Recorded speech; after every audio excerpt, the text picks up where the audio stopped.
चलिए फ्रेंड्स जानते हैं उमैर नाम के मायने उर्दू और अंग्रेजी में। Hi friends, welcome in online infotech. Umair इस नाम का शुमार लड़कों के नामों में होता है। ये नाम 4 हुर्फ और 1 लफ्ज पर मुश्तमल है। इस नाम का मजहब इस्लाम है।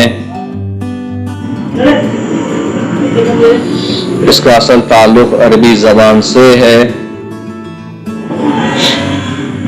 इस नाम के अफराद के लिए खुशकिस्मती नंबर 5 माना जाता है। इस नाम के मायने हैं उर्दू में ज़हीन और अक्लमंद। English meaning is intelligent and wise. Subscribe to my channel, click the bell icon, get notified directly latest